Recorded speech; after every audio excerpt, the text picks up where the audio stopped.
This is the Sobyet Union podcast, brought to you by the Society for the Advancement of African Thought.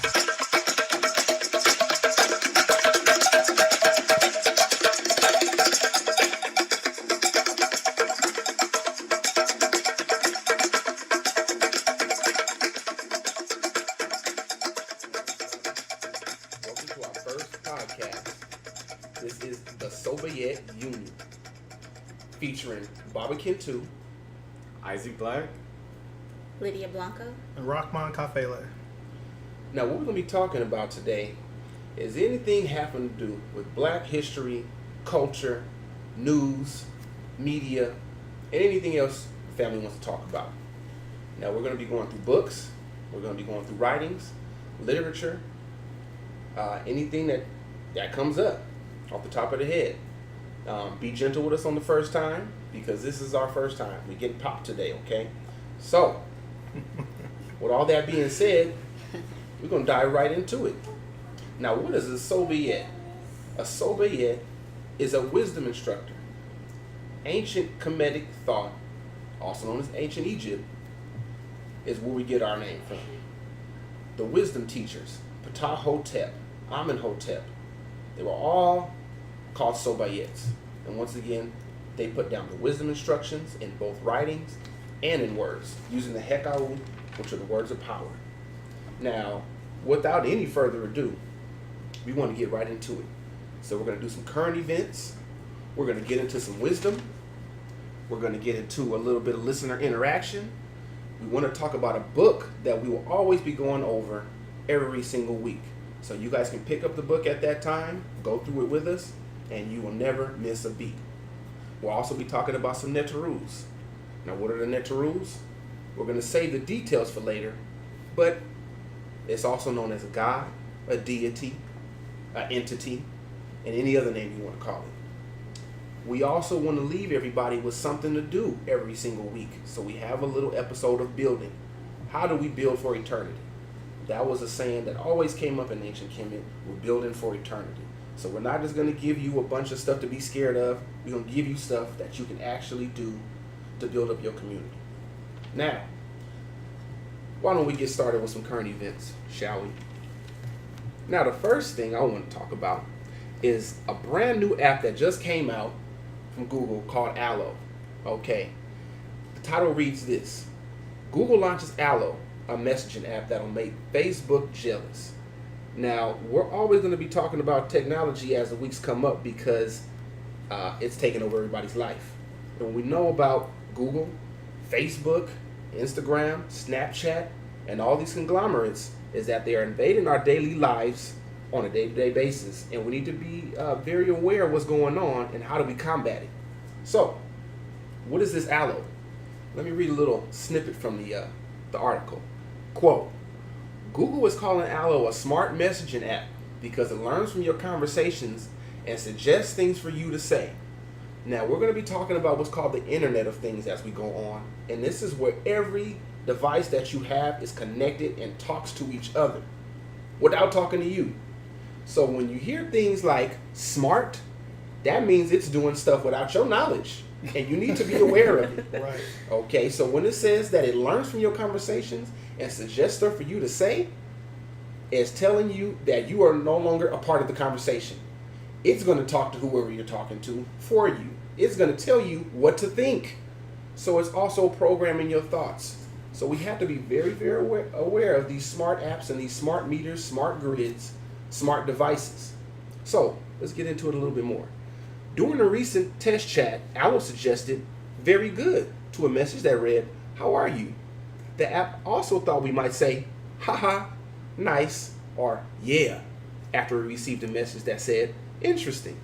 And when we got a picture message of a happy child, Allo suggested saying, "Love that smile." Okay. So you can also look and read into pictures and understand what those are as well. Oh, hold on. Yeah, did you just say love that smile? Absolutely. So when we talk about smart, we are talking about all levels. Voice, visuals, thoughts, it all is connected. So you're absolutely right, family. You guys are right on it. It saw the picture and it suggested, love that smile. Okay? Now, this is what I thought was interesting. Over time, Allah will learn if you provide to say, I'm sorry. Over time, Allah will learn if you prefer to say, haha, or LOL. So the more you use the predictive feature, the better it will get at mimicking your speech style. So not only will it mimic you, it may be even able to impersonate you when you're not around. Right. See, that's the scary thing for me is that, if this artificial intelligence decides to interact with my friends or anyone I know without me being there, then that's going to be a problem. Because they can start to impersonate and gain information from you about me or about any group we're in or anything. So this is like a whole nother level of COINTELPRO. You know what I'm saying? I like to call it Sahu Intel Pro. We know from class, and I'm going to do a little bit of explaining right now, a Sahu was the spiritual body. Later on, as the Greeks came in, they renamed the Sahu, which was the spiritual body, the Psyche. This later on becomes psychology. And we all know about PsychoIntelPro. But now it's going to manipulate you at the spiritual, physical, and mental level. So we calling this Sahu Intel Pro. And you right on it, brother. You hit it right on the head with that one. Well, a friend of mine sent me this yesterday, this aloe. You'll see it, here I have it. So I sent him a text today, said I'm about to delete this app. So you know what? I'm going to go ahead and do that right now. I heard that, brother. Well, so just to go a little bit further into this, it says by using the incognito chat feature, it secures them at the device level. That don't mean that Google is not still collecting all the data. That means only the sender and recipient can receive the messages. Anyone who tries to intercept them will only see a jumble of characters. Unless you Google. Then they seeing everything. Okay. And whoever they sell the data from. When they claim they, what do they call it, anonymize the data or whatever to make it disassociate the data from your actual personal information. But that doesn't matter in the end. And if they know whose information is, related to, if they know your name and the data that's related to, then just like Yahoo's been hacked, Google can be hacked. So they know, or they can sell, they say they sell your information, your data and your behavior and all this stuff without your name attached to it. But who's to say they're telling the truth about that?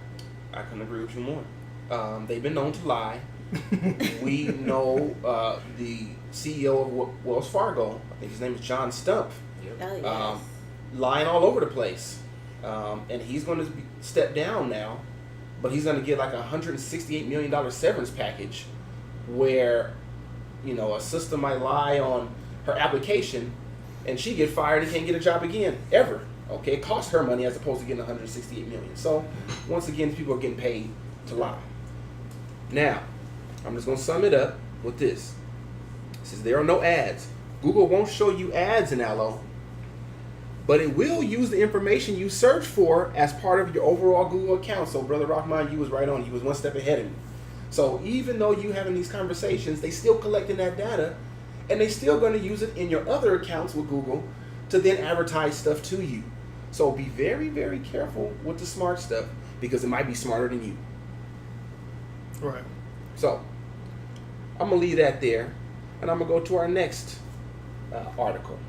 And you know what? I'm actually going to skip right ahead because this was a juicy one that we just came across. And this is hitting right to where we really want to go because it has to do with African culture. So, we all know about the BLM, the Black Lives Matter movement. And the title reads, and it's from the Chicago Defender, Layla Ali refuses to support Black Lives Matter movement. Now, why would she do such a thing? Okay, Black Lives Matter is out there making noise, disrupting. Anytime we see a shooting, anytime we see some injustice, they're out there on the front lines. Why would she not support it? This is what she says, quote, by me not posting, it doesn't mean that Black lives don't matter, she said. To me, it's obvious that Black lives matter. And then I'm like, what is posting going to do? What is speaking out going to do? Now, unquote, sorry. Now, we have to think about this because at Sobyet, we know about word power. We know that words can change realities. So if you have somebody at the status of Layla Ali out there saying that I'm not going to support this movement because what is speaking out going to do, we really got to take a look at why she would be doing something like this. So let's get a little bit deeper into it and say, why is that? Quote, this is from Layla Ali. Quote, yes, Black Lives Matter. Yes, white lives matter. Asian lives matter. All lives matter, she said. And this kind of what my focus is. But it's hard because, you got sponsors, and you got this, and you got that, and you don't want to step on anybody's toes, and you're trying to be politically correct, but at the same time, trying to uplift your people. Okay, I definitely understand what Layla Ali is saying. Was she adopted? Well, that's a good question. Because considering what Isaac had touched on. Isaac, did you touch on the fact that her father was Muhammad Ali? And well, that was Kintu. He's saying, go ahead, but how he threw his gold medals, and he did a lot of protests against America and everything. And for her to come out here and she's afraid to lose her sponsors is one thing.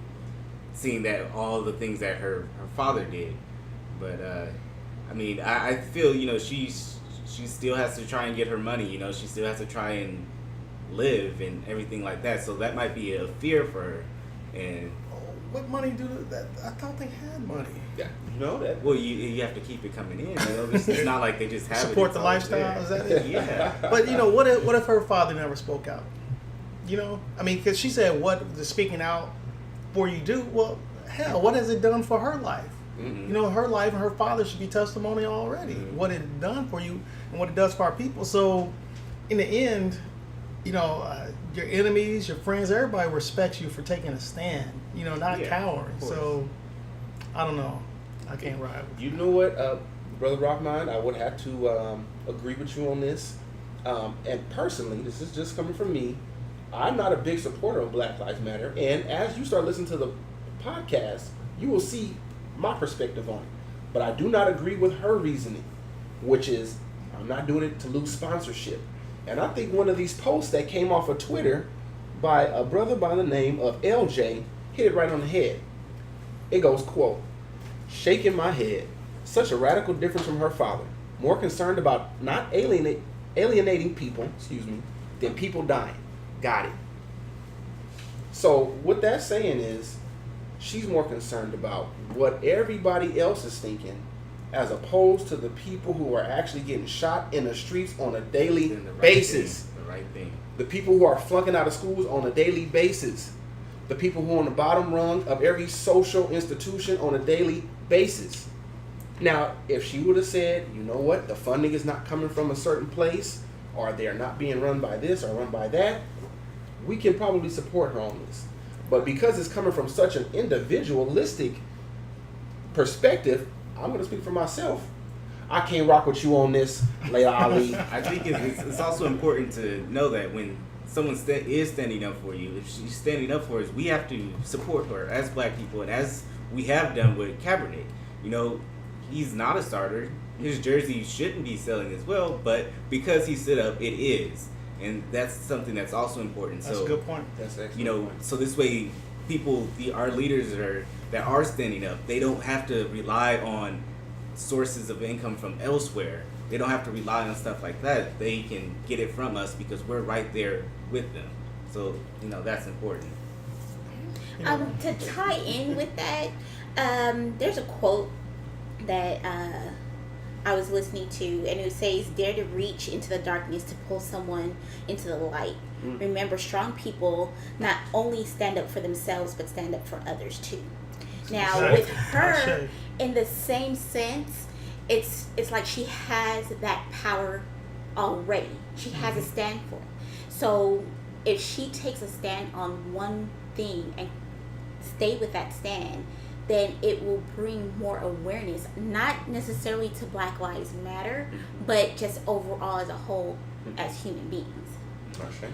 So, and then tying that into the Sobyets, they teach that you have to deal with a lot of people as far as serving as well as being served for yourself in your community. That's right. So it ties into that.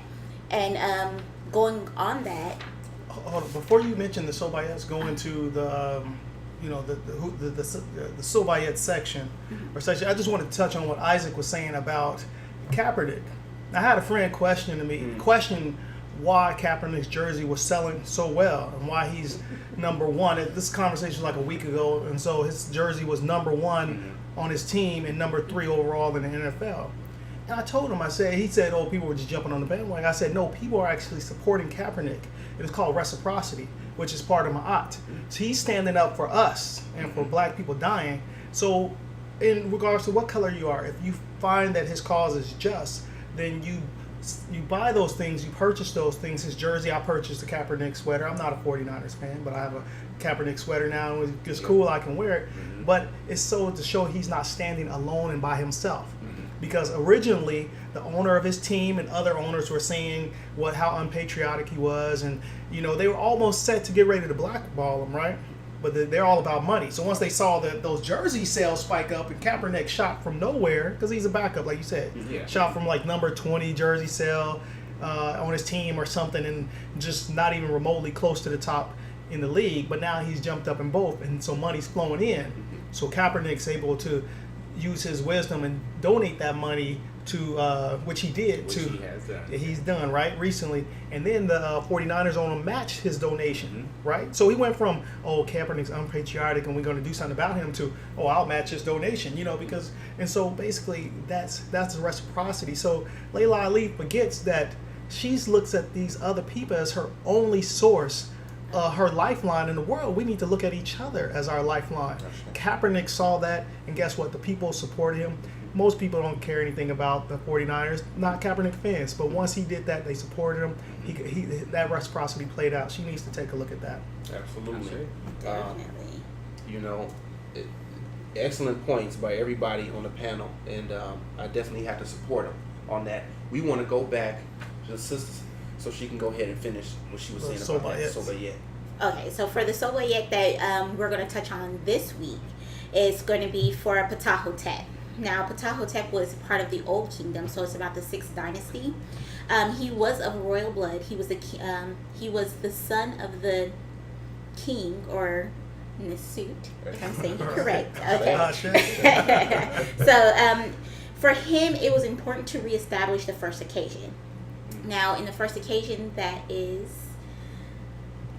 Can somebody touch on it? Septepi is another way you can say the first occasion, and that is everything coming to existence in order. Cosmic order, social order, personal order. So when you talk about the Septepi or the first occasion, we want to put everything as it was in the beginning. Correct. So he wanted to reestablish that within, at that point into his society. So he best represented a tradition of morals, order, which is Ma'at. Good manners and style. He advised, his advice was to address the humanity. His teachings related to moderation, generosity, kindness, respect, integrity, good listening skills, justice, self-control, respect for proper speech, and respect for elders and leaders, good behavior, and absence of gossip. Relationships carried more weight in the scale of morality than any other aspect in life. Oh, sure. With this, the reason for this is, as a collective, he always considered as a collective the collective is stronger than the individual. One of the main quotes that I got from off of him was, "We are the sum total of our relationships." Now, that can be interpreted in many different ways, especially now in our time. And a lot of people don't really take into consideration that you are the sum total of the 5 people that you most hang around with. The whole quote of birds of a feather flock together, it's really powerful if you really take the time out to think about who, what, and what type of people that you always hang around with, and where your life goes from that point. Show me your friends and I'll show you your future. Exactly. That's a good point. I like to quote, I wouldn't necessarily call him a Sobyet, but he is from the hometown of Pomona, goes by the name of Sugar Free, and he says, if I hang around 9 broke mother effers just like you, I would be the 10th. No different. No different. No different. No different at all. So for this, that's why just sitting on this for a little while, just dealing with today's society as far as the youth coming up. I had a discussion with my cousin the other day concerning just how a lot of these teens, they call millenniums now. What is that? I still don't know what that's supposed to be. But Millennials. Okay, we'll go. Yes, the Social millennials. engineering. They're more followers. They're more of a following staff instead of a leader. They don't take leadership in a lot of things that they do. They just want to follow the trends, follow the social media, follow their friends. They never really want to stand out and be the individual that's different. That's right. So what is it that makes it, what was it, or what was the development, or what was the progression to get to this point now? Now, that's an excellent question that you asked. And you hit it right on the head when you said social engineering media. We are so connected now, and we can see everything that everybody's doing from one moment to the next, that it does become a mob mentality. It becomes a way that you can throw an idea out there and it can catch fire literally instantaneously. And at that point, are you thinking for yourself? Or are you being influenced by what's going into whatever your app is telling you is going into it? Our children don't have the wherewithal or the growth and development or the maturity to be able to see through that. But what they do know is that my friend is doing it. I just saw this popular person doing it. Maybe if I do it, I'll be as popular as them. So that's a good point that you bring up. And, you know, it's very hard to be an individual in this day and age when everything is so connected. Extremely. And they're considered like the outcast. Absolutely. And who wants to be an outcast as a teenager when you're developing those social connections that could last for the rest of your life? You know, one thing about Ptahhotep that I always like, you talk about relationships. You know, he focused on building relationships. And I think while we were reading the book Egyptian Philosophers, when we covered Ptahhotep, and it talked about those relationships and referenced Confucius. Now, Confucius had the thing called the 5 great relationships, right? When he was trying to rebuild rebuild China, unify China. I think at that time, I think it was the Zhou dynasty or whatever had fallen, and anyway, they had splintered up, kind of like Kemet. Period. Okay. Exactly, kind of like Kemet. They had split from a unified central government to smaller kingdoms, domains. So he said, what would rebuild them, make them strong, was they focused on 5 relationships. You know, now all of them I don't remember, but he talked about the relationship between the ruler and those being ruled. Talked about the relationship of husband to wife, father to son, and there's other relationships. He said focus on those small things, those small relationships, and then we can build, reunify China, and we will, you know, basically stave off any invasions. And they did that. They focused on relationships, how each person supposed to interact with each other. That's all they did, and they built what China is today. You know, people may say what they want about China, but guess what? They still have their culture. They still have their people. Yeah, parts of them were invaded. They were taken over, parts of like Hong Kong for a while and all this different stuff. But guess what? They still have most of their culture intact because they focus on relationships. How am I supposed to interact with my wife? You know, how am I supposed to interact with my father, my son, all that stuff? And they held true to that. So that's why I think, and we see it also in other cultures, everything. Whether it be some of them are oppressive, right? Like we talk about the Quran and all these other, even the Bible, they patriarchal and things like that. But they all focus on relationships. If you read them, they focus on how everybody's supposed to interact. Now we know the Bible said master and slave relationship, all that stuff. We don't want to do that. But nevertheless, that's the same thing we have to do as a formula for even people within the conscious community, the comedic community, whatever community. Focus on the relationships, and that's really all we have to do is to build a community.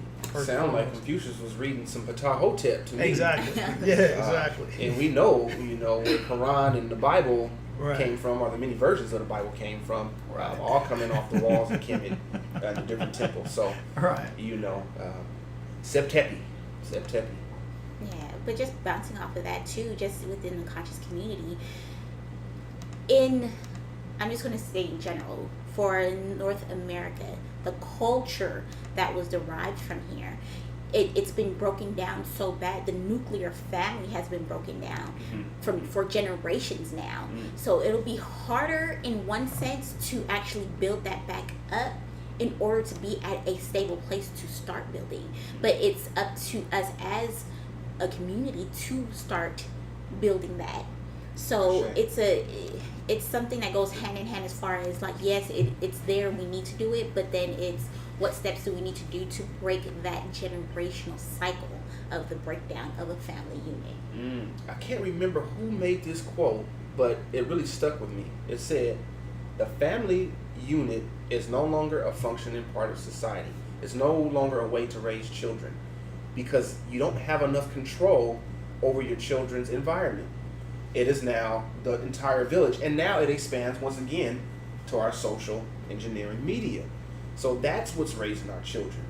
We really have to figure out how we can unplug, start villages again, where the entire village is responsible for everything that goes on in that community before we can start looking forward. Because if we start with just a family structure, yes, those relationships are important, but once they go to school, they're not ours anymore. Once they got Facebook, they're not ours anymore. Once they have teachers telling them what's right and wrong, they're not ours anymore. So we really have to think. Educate our children. I couldn't agree with you I more. have two of my own, and I educate my children, and that's not. I don't agree with You are the first teacher as the mother, that. Right. and you exactly. teach your I children, agree. and you don't So allow when kids anybody see else to that, and influence. they see the social media, whether it's in the schools or their family, they know why they don't need that, and they stray away. And hopefully they will stay like that. What we do see is that knowledge itself does not necessarily change behavior. It's those reinforcements and those punishments. So, when you get down to it, it can get really, really touchy on what is going to make the decision to go one way or another. But it's more food for thought. So, with that being said, that was an excellent discussion on the Sobyet. I love how they interacted perfectly with what we just talked about with the articles, and it flowed nicely.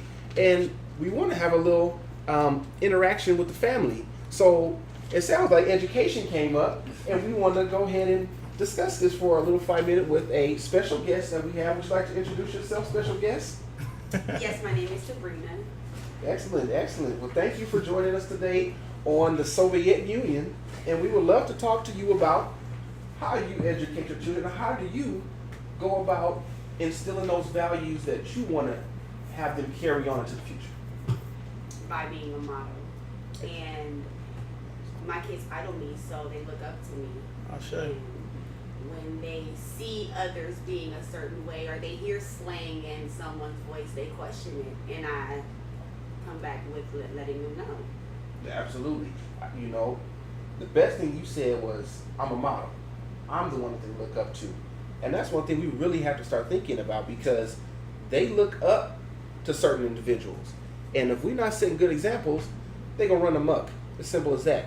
Now, if we have them looking up to people who don't necessarily reflect our values, we can lose them real easy. So we have to make sure we set those examples right off the bat. In the Sobyet, in the funeral text, in the Declaration of Virtues, it always talks about, I did what my mother and father wanted. I did what my brother and my sister was proud of. I did what my community loved. It was a very important and a key part that everybody that was in your family looked towards you, and you looked towards them to make sure that they were happy. So setting those examples it shows right now that we still have it in the African community. It's still there. We just need to strengthen it. That's it.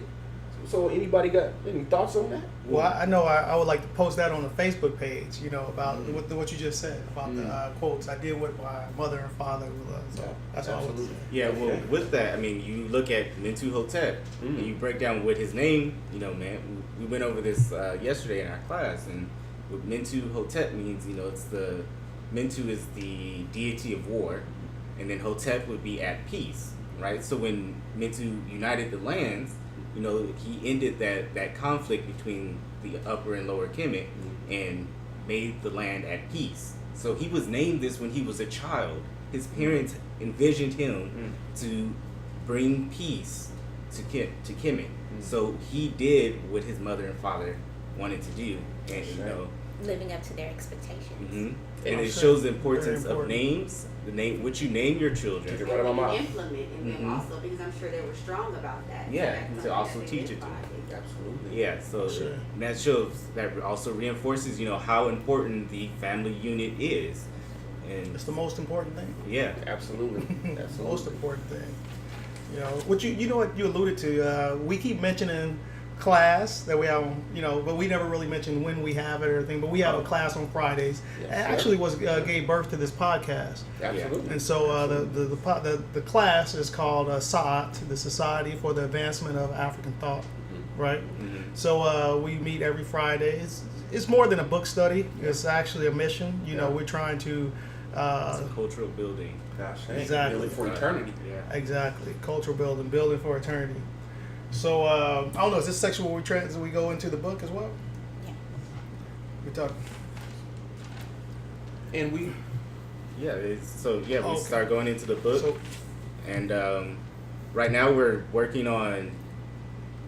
going through the destruction of Black civilization right now, and we are currently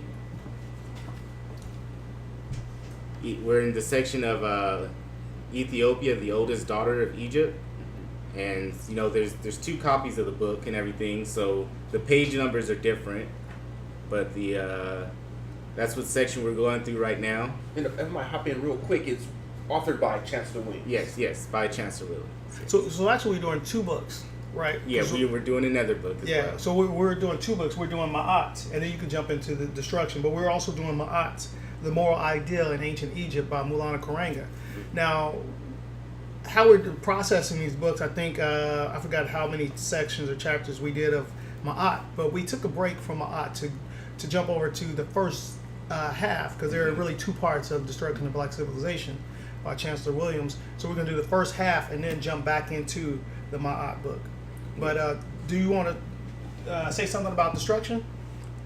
Did you want to speak on it, or did you want me to speak on can go Ma'at ahead. first? Yeah, we can go through Ma'at because that I feel is more. You can go through that. If y'all don't know, Isaac and I, we all have different parts of the podcast that we kind of produce. So Isaac and I are working on the books. So one thing I want to focus on is in Ma'at, The Moral Idea in Ancient Egypt by Maulana Karanga. The first chapter, he talks about Ma'at as a theme, what the overall theme of Ma'at, and you know, he associates it with a few different, I guess, what do you want to call it, themes in other cultures or religions. So he says, like, the central idea, basically, like the Iwa or character and the Ifa. He also says the Jinn in Confucianism, Nirvana in Buddhism, Dharma in Hinduism, and Tzedek in Judaism, and Chesedek, like Melchizedek. Chezedek, and agape in Christianity, right? So, you know, we talked about this before, what the overall theme of Ma'at is. Ma'at is a theme. And I think he touched on it. He pointed out, and what you just pointed out, it kind of speaks to this whole thing about I did what my father and my mother wanted. I did what, you said, what my family wanted, things like this. And he speaks to Ma'at about, he says Ma'at is an interrelated order. So it's just not something that you can think of as individually. If I recite the 42 laws of Ma'at, if I live a good life, this is, you know, something I will benefit from this. But Ma'at in order, you talked to, you know, Lydia talked about the first occasion, is all about interrelatedness, because in first order, there was just not, you know, there was more, everything within the universe fed into providing that order. And so here, I'm going to read just briefly on page 10 in the book. It says, Ma'at is rightness in the spiritual and moral sense in 3 realms, the divine, the natural, and the social. In its expansive sense, Ma'at is an interrelated order of rightness, which requires and is the result of right relations with and right behavior towards the divine, nature, and other humans. So this goes into what Ptahhotep was talking about relationships. And so when you see Ma'at, when you see order, you have to think of, how can I bring order to all that's around me? How can I maintain order? Because some things may already be in order. How can I, once I interrelate with this thing, maintain that order? Whether it be an animal, whether it be another human, whether it be nature. You know, that's why, like in the 42 Laws of Ma'at, I have not befouled the water. I have not laid waste the plowed lands. So that thing, so that's why, you know, I look at these other institutions or things he related to, you know, these concepts and the overall theme, the central idea.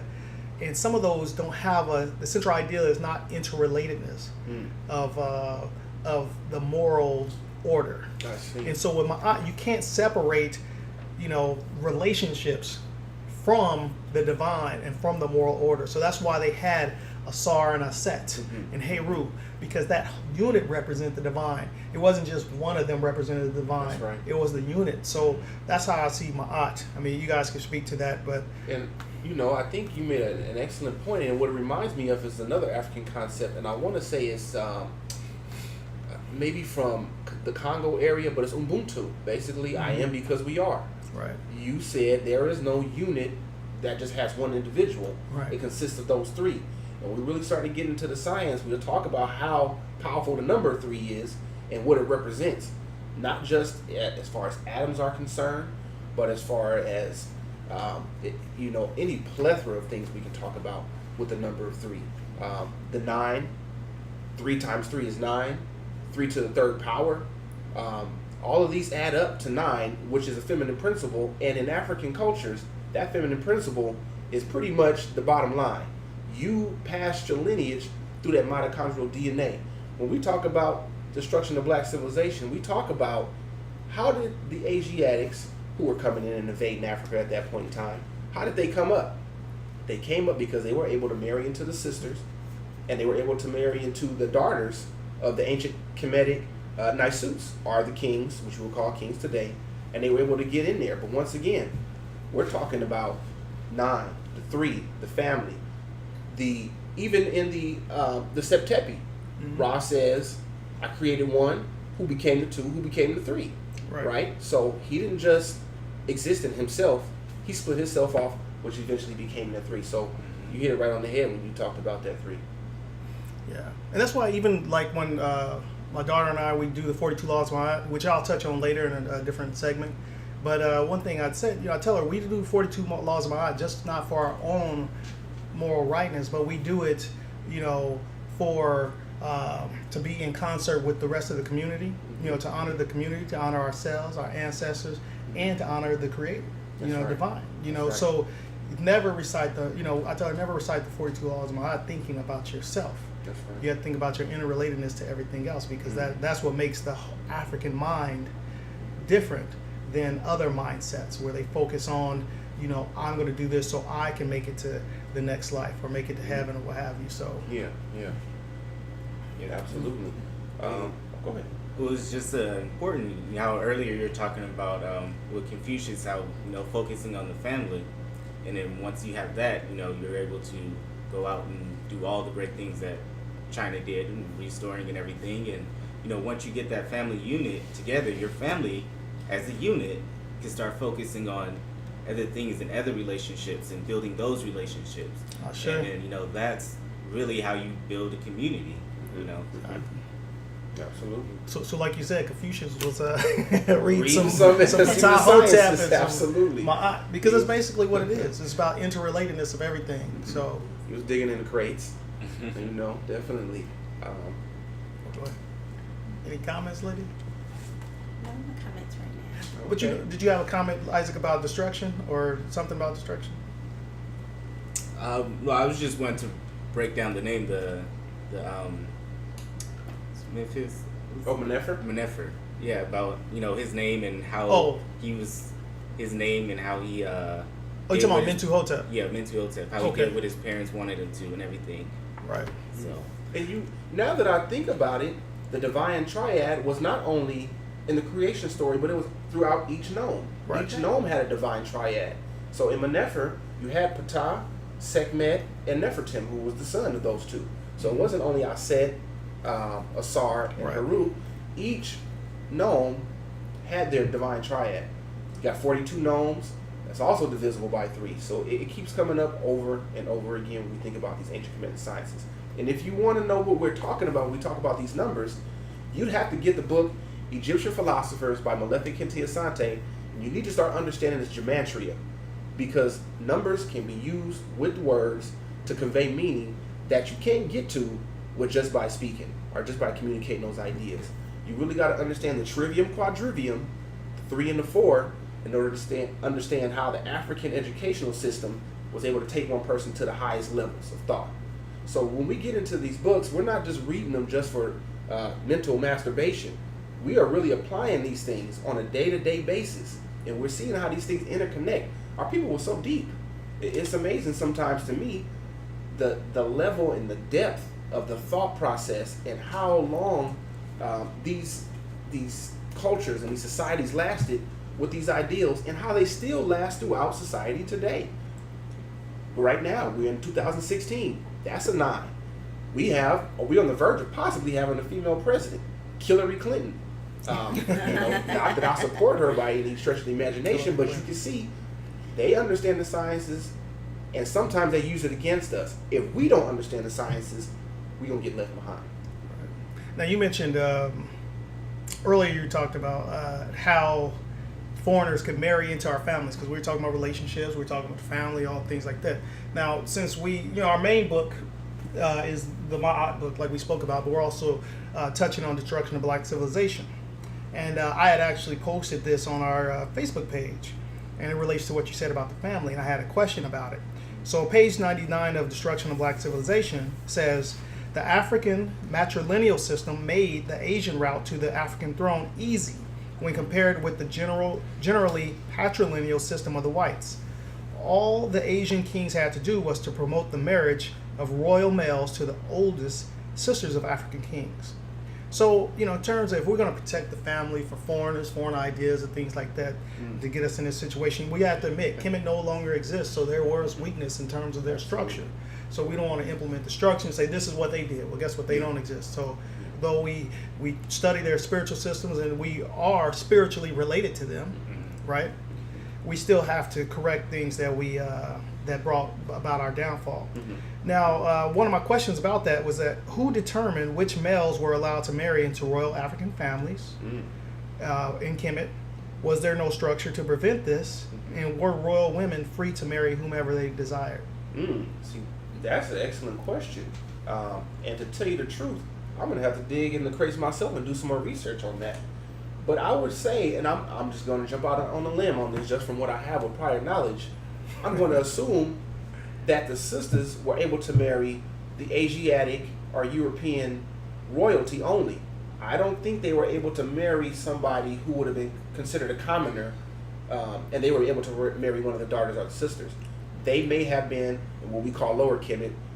Right now that's the north, so that'd be up in the Delta region, closer to the Mediterranean Sea.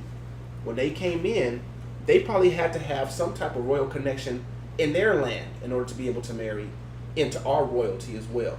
So I'm throwing that on a limb. I don't have any solid evidence to prove that, but I do have circumstantial evidence to say, hey, I don't think that we would have just said you can marry anybody. Anybody's gonna come in, but right. But even if they were royal, I would think that there were certain things. Well, there were instances, like for instance, there was Akhenaten's daughter, right after Akhenaten. I don't know if he was killed or disappeared, whatever. That's a good question too. But after Akhenaten was dethroned, and no matter which way it happened, there was a story that his daughter, what was her name? Akhenaten. What was her name? Akhenaten Amen or something? Or no, Akhenaten or something like that. Well, yeah, I know that she was going to marry a Hittite prince, right? Okay. And I believe it was, I forgot which military general, but the military basically put a stop to that. They killed him. Okay. And she disappeared. So they did something with her. Okay. But the story goes that she left Kemet, went up to changed her name to Skata, and married somebody named, and it's basically up in the British Isles, and that's where the name Scotland comes from. Very I haven't interesting. researched that myself. But this is what another well-read brother told me about what happened to her. And I know some of Akhenaten's people were said to have traveled up near the British Isles and all throughout what's now called Europe today. But nevertheless, the point was that she tried to marry somebody from a foreign royal family.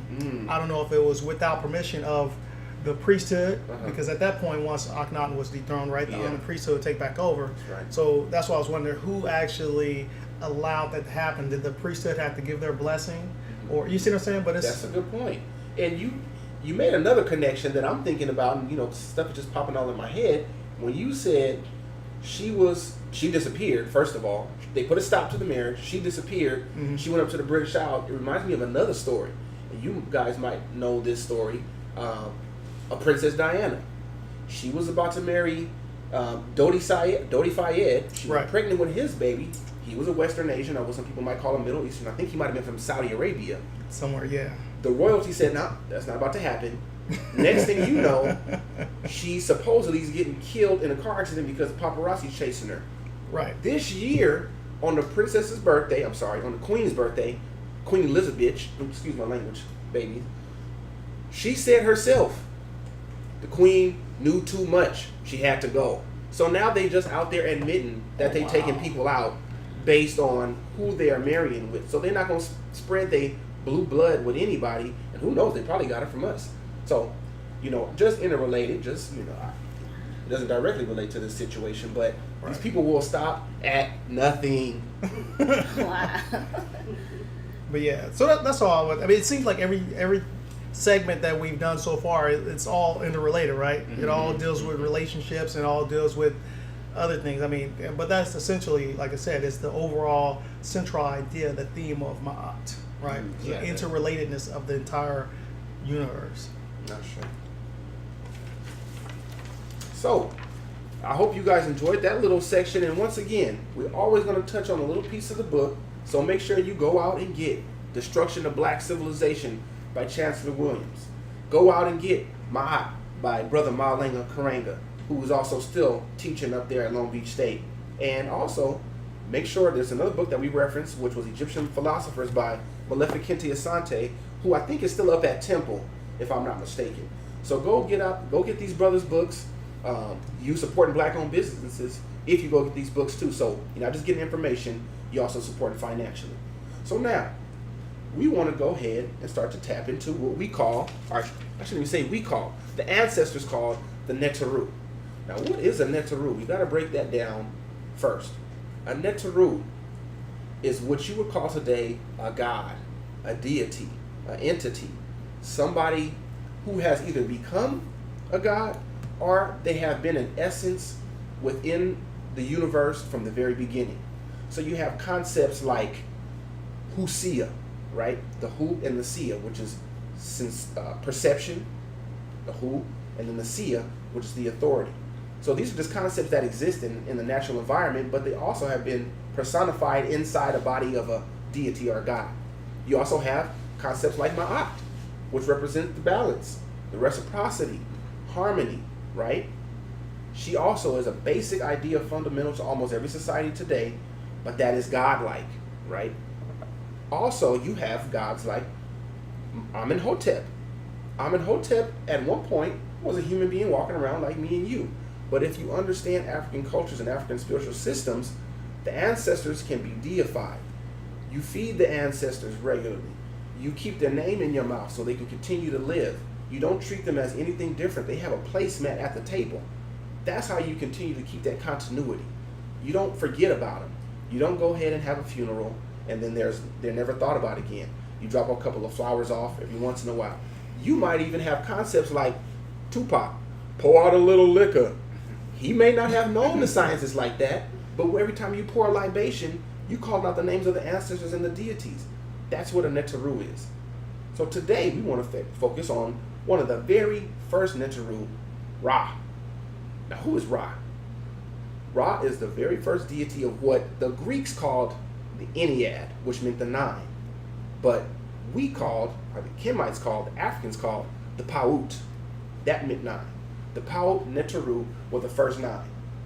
It was Ra, Shu, Tefnut, Geb, Nut, Asar, and Aset. Can I ask you a question real fast? Absolutely, So, bro. these names, you know, what language, or you know, what language are they in? You know, are these? That's an excellent question.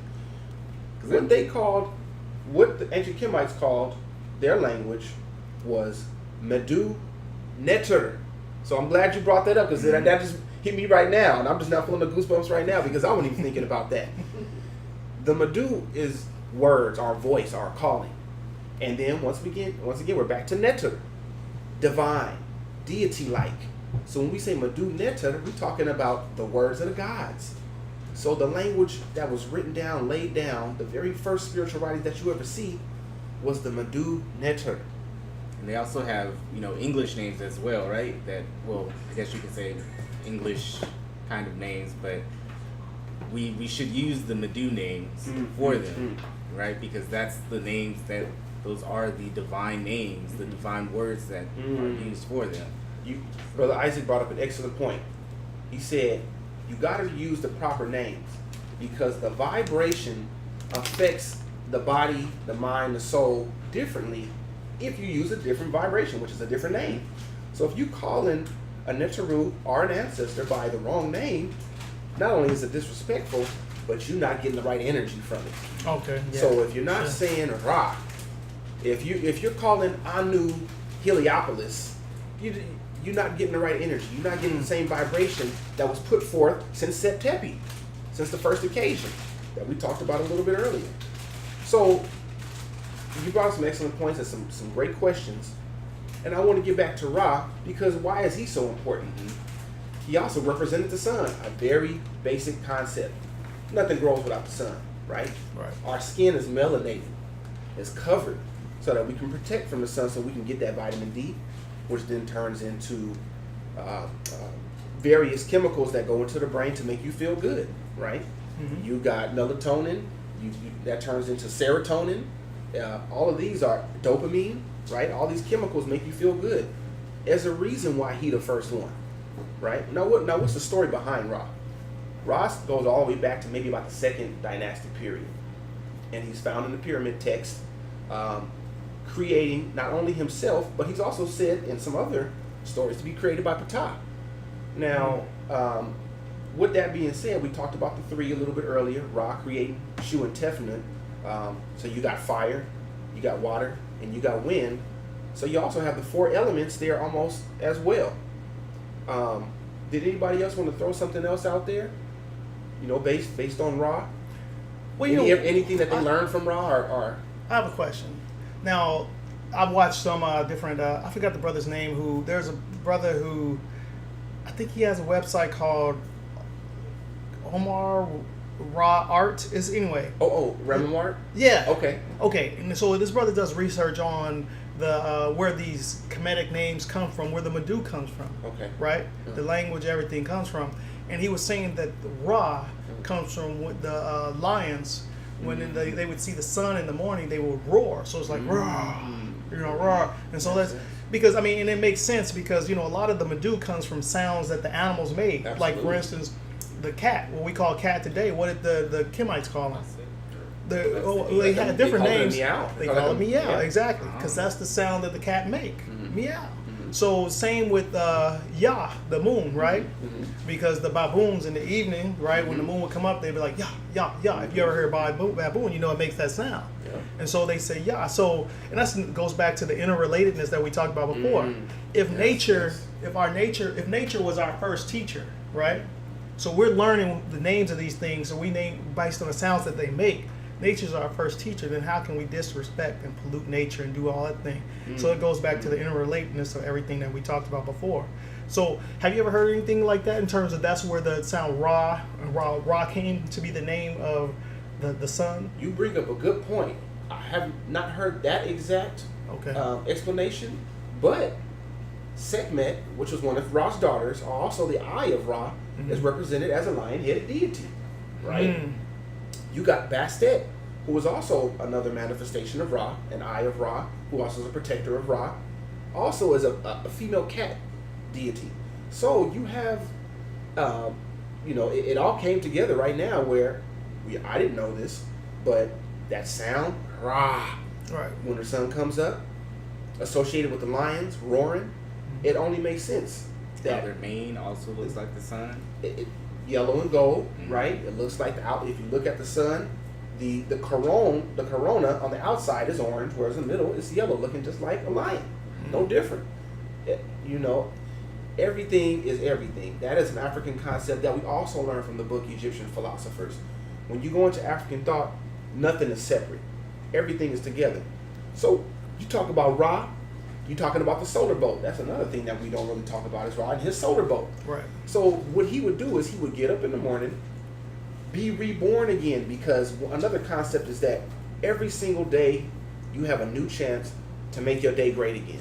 Okay? And I'm not talking about Donald Trump. We talking about make your day great again. Right.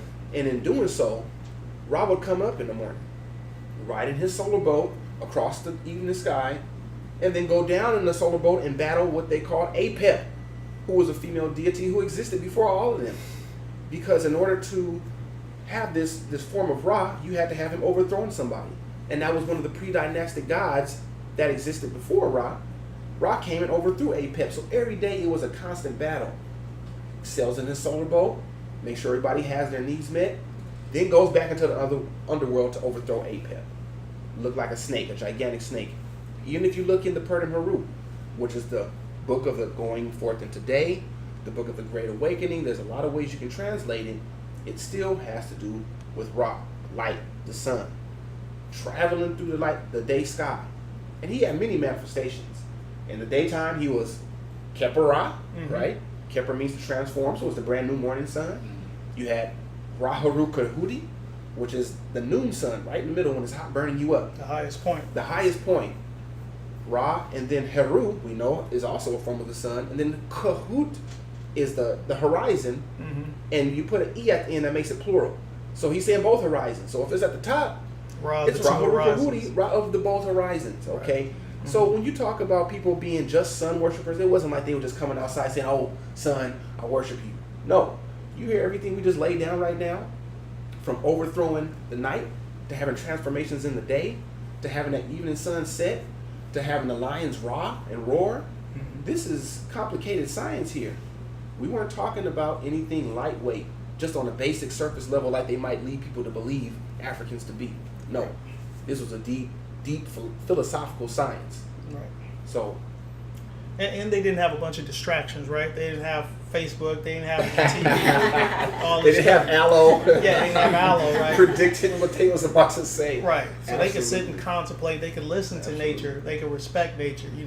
Because even though we can look at the Medu, we can look at the hieroglyphs, right? The release, and we can see there were some dangerous parts of nature, right? Absolutely. But at the same time, they didn't see nature as its adversary, as their adversary. That's right. That's right. And so they learned from nature. They had time to sit and analyze. So that's Ra's a good one. That's a good one. And I just want to finish this up, because if you enter precious metals, you need to know this about Ra and the rest of the deities. They were said to have flesh of gold, hair of lapis lazuli, and bones of silver. So if you can have those three precious metals on you at all the time, you are wearing the gods on you. Okay. So we don't only touch on gematria and the philosophical and the scientific part, but we also get to the precious metals. Which brings us to another break, going right into our building session.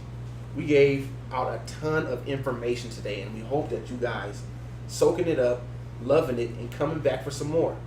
But we want to give you something concrete that you can do to start building your communities, your village today. I am because we are. So what I'm going to allow Brother Rahman, as well as Isaac Black to do. Sorry. Forgot your name for a minute there. Put on the spot like that. Just slap me in the head sometime. They're going to take it, and they're going to tell you what you can do to build for eternity. All right. So, like Kentu said, that was a beautiful segue. Beautiful. This segment deals with building for eternity. Real things we can do to implement some of the concepts that we talk about. Because, as we said, our ancestors weren't just in the air somewhere in the the ether, and just philosophical about everything. It was trying to build real things to apply real behaviors to bring the universe and the community back to the first occasion, which is back to order, back to Ma'at. So speaking of that, so the one thing I came up with was the 42 laws of Ma'at, because we always talk about, most people would think about Egypt, other than the pyramids, they think about those 42 laws of Ma'at. And so one thing you can do is one thing I do with my daughter and everybody. The good thing about Ma'at is not like it's some regimented religion or whatever. It's flexible, where people have different rituals. Everybody looks at even the Neteru that you spoke of differently, and I implement. Some may deal with Ra, some may focus solely on Amen, which means the hidden. But it's respect to all the different types of rituals and everything we do. So with my daughter, and other people may do it as well. I know other people who do it. Once the sun sets, we do the 42 laws of Ma'at. We try to do it when the sun sets, simply because it's a good cue of when to do it, to keep a regular time of when to do it. Also, if you know anything about Kemetic theology, it's also during that time that our people who have transitioned to the afterlife are making their journey through the 12 gates. And I'm sure in this podcast we'll get to that later. The Western. Yes, right. The Westerners. So when we do the 42 laws of Ma'at, like I spoke to before, it's just not for ourselves. It's also for our community. To be in. It's a commitment. Basically, it's a commitment to ourselves. It's a commitment to our community that our behavior will be in alignment with communal standards, and also a commitment to the divine and to the ancestors that just transitioned. Because our words, as we cite the 42 laws of Ma'at, we hope that it'll help them along through the next journey, through the 12 gates, and eventually to the hall of Ma'at to be judged and to be vindicated. That's right. Right? And so, and we'll get into all this more later, but we talked about, during the 42 laws of Ma'at, also go into the education that Sister Sabrina talked about, right? Because the laws of Ma'at are simple things. I have not done harm, right? I have not murdered man or woman. I have not babbled or gossiped. I have not befouled the water. So these little simple things, it isn't colored in all this other different stories, and it's pretty straightforward for kids to understand. We don't do this. And then after, here are our goals. So in the evenings, we reflect on that goal, reflection eternal, right? And then afterwards, I may ask my daughter, to reflect on one thing. I have not violated sacred times and seasons. So I may ask my daughter, what is sacred to us? What is sacred in our community? Now she can answer that question. Some things, like she knows the family, like we talked about, is sacred, right? We know a sacred time for us would be that time that we schedule to do the 42 laws of Ma'at. That's sacred, right? We know that certain festivals or seasons. Last night at within the community was the festival of Atun, right? So I went to that. Over at Karas, I know, but it was over Karas. But absolutely. Anyway, so those things are sacred. So that becomes a teaching tool. Even this week after the 42 laws, I had her read one of the quotes from one of our Sobyets, Amenemope, and we reflected on that. So it's not where we have to sit down and make everything as a textbook, thing. It becomes part of our culture. And that's how we transform our kids, not through sitting back, because it could be boring. Hey, let's read this book together, or watch while I write these things on a board. It becomes part of our culture. We sit and do this every day, then reflect on it. So now when she says stuff to me, I was talking to her the other day about education, right? And I had this discussion with my niece about education, and my niece thinks that only thing you need for education is just like math and study and things like that. You don't necessarily. And my daughter said, no, that's not correct. She said without the cultural component, without cultural education, the other stuff doesn't matter. I was just like, wait a minute. I know, you're talking a little something there. I was like, she's listening. You know what I'm saying? Yeah. So anyway, that's why the 42 laws of Ma'at, and like you said, our ancestors, they were complex and deep, but they were also behavioral scientists. So they know that, hey, this is straightforward.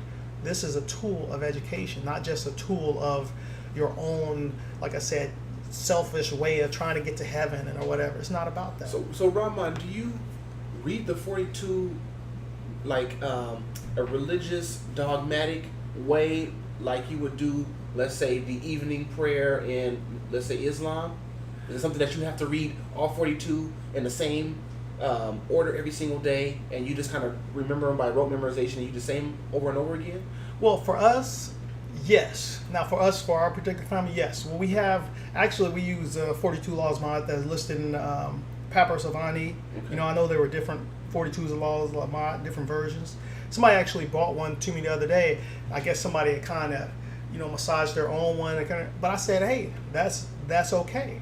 Because like I said, this is Ma'at. There's not like, it's a spiritual system. It's not a religious dogmatic system. So for us, though, we do have the same one, because for kids, like I said, especially, it's good to use the same ones and reflect on the same ones when you do it all the time, so they begin to learn it. But if they go over to a different community and they have their 42 laws of Ma'at, looks a little bit different because they got it from a different papyrus, or they actually, you know, they empowered themselves to come up with things their own. You know, that's fine, because you know when it comes from the divine. You know, like if it were to say, some other foul, if it had something foul, you would know that that's not representative of Ma'at. So for us, yes, it is kind of dogmatic. But again, I allow her to reflect on what it means for her, and I don't say, "Oh, that's not the right answer." You know, because that's the most important part there too. So this way, she understands. You know, she's getting it into her brain and understanding why you're doing this and why these things are important. She's not just being beaten over the head with it and like, "Oh, I just have to do this again today." You know, this way it stays with her throughout the day. You know, throughout the weeks and everything, and she can apply it and everything. So. Yeah. Absolutely. So that's my building for eternity, my application of our spiritual science. Wow, I still have some more questions about that, because we're talking about the 42, right? Mm-hmm. I know a little bit earlier we talked about wanting to do good for our families and our parents, and those are coming out of the declarations of virtues, which were pre the 42, which led to the development of the 42. Could you think of any that relate to that specific concept of wanting to do good for your family, wanting to do good for making your father proud, your mother proud, your brothers and sisters proud? Can you think of any that still keep that continuity? In terms of the 42? In terms of the 42?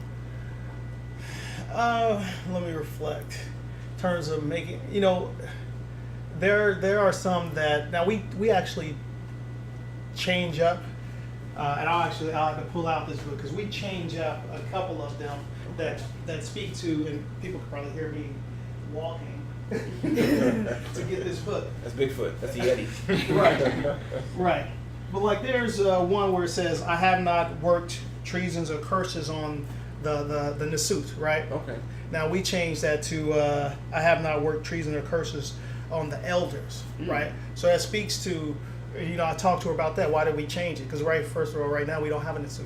Okay. But second thing, we do have elders. Okay. And so, like I said, we empower ourselves to make a little modification, because it's about the community. I tell her, you know, this is what I always tell her. I asked her, what is wisdom? I say, wisdom is heeding the words of the elders and ancestors. And I told her, I said, everything that you do, you find yourself having problems with in life, most likely because you didn't heed the wisdom of the elders and ancestors.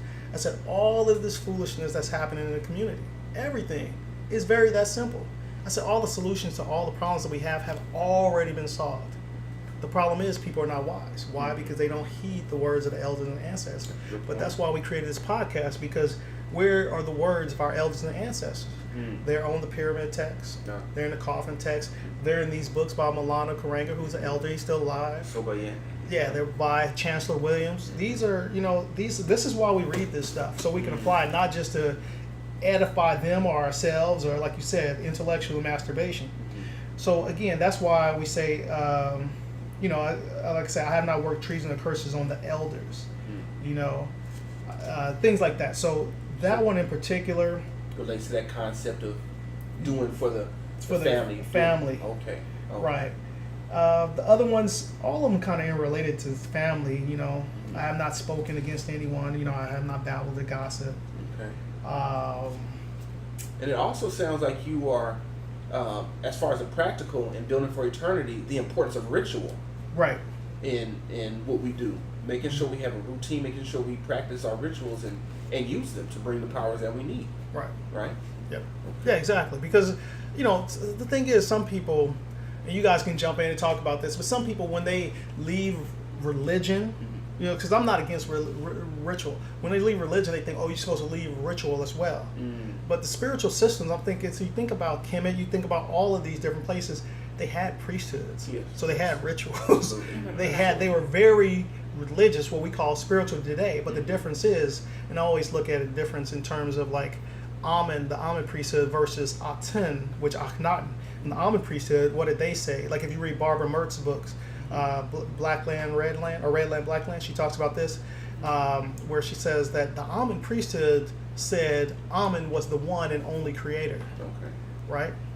Now, Akhenaten came along, he also said Aten was the one and only creator. But here's the difference.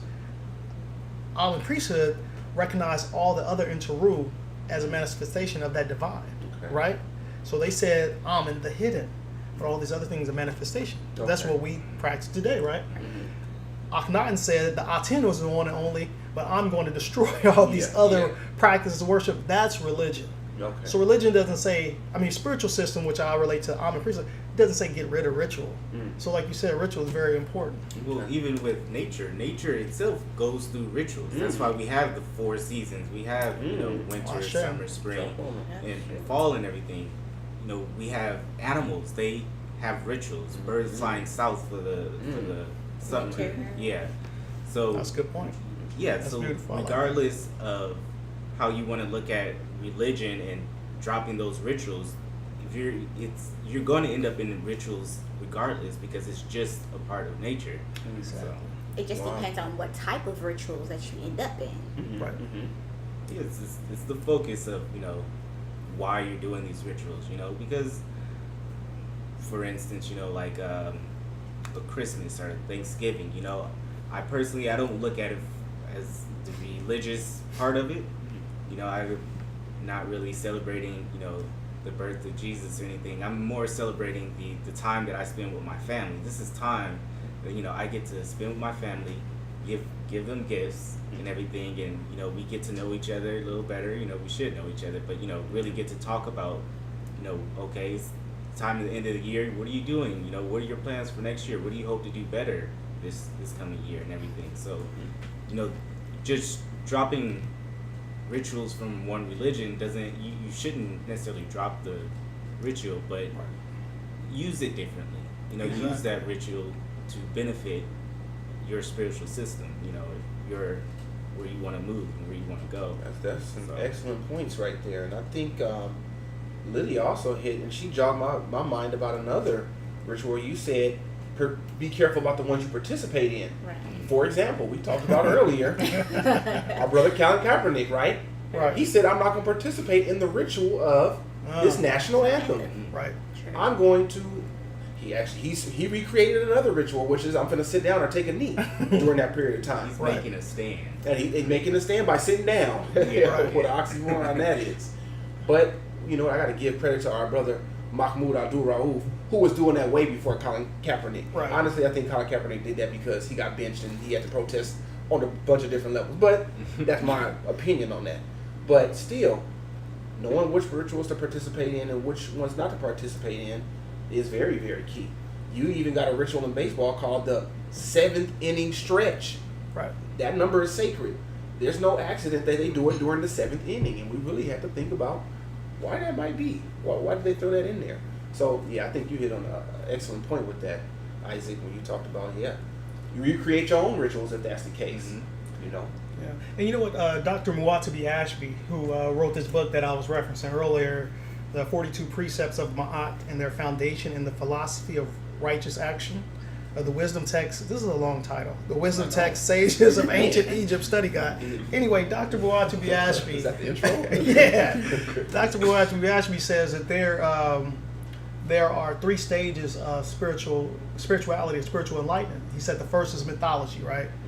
Most everybody in the world gets stuck on mythology, right? Is this thing real or not? This thing that is supposed to be mythological, they make it historical and then treat it as if it's historical, and they get stuck there. But he says that there are 3 stages. mythology, ritual, and then spiritual enlightenment.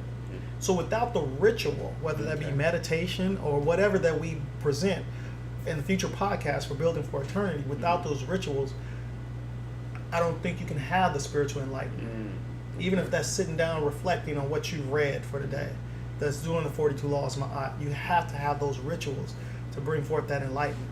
Wow. Even if it's just sitting thinking. So I agree with Dr. Mwatabi Ashby that, first is mythology, right? To reflect on, especially mythology for if you don't understand it, if you're at a level, you're a kid or even somebody who's just new to the science, you don't understand everything, but you can dig into the mythology. Then you do the rituals that help you tap into the mythology and get the true meaning, and then the spiritual enlightenment. So, no, this is a good segment that, Well, there you have it, family.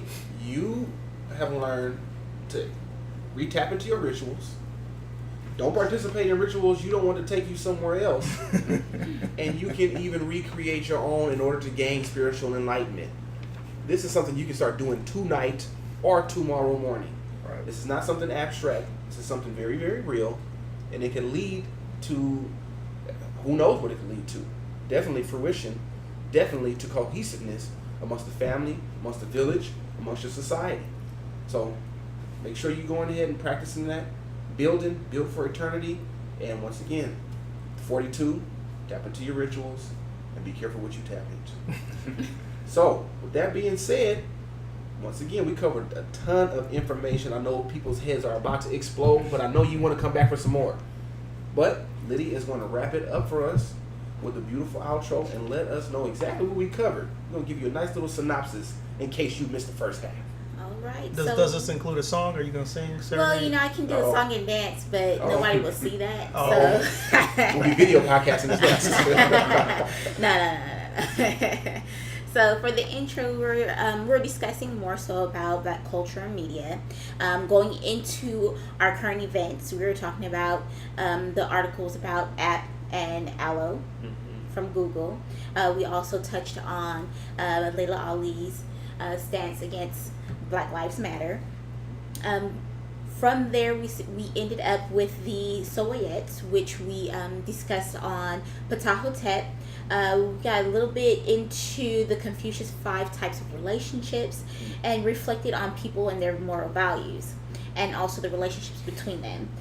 Into the book, we transitioned about the theme of Ma'at and how it's associated with the world's religion, into relationships orders, also touching right back onto Ptah-hotep.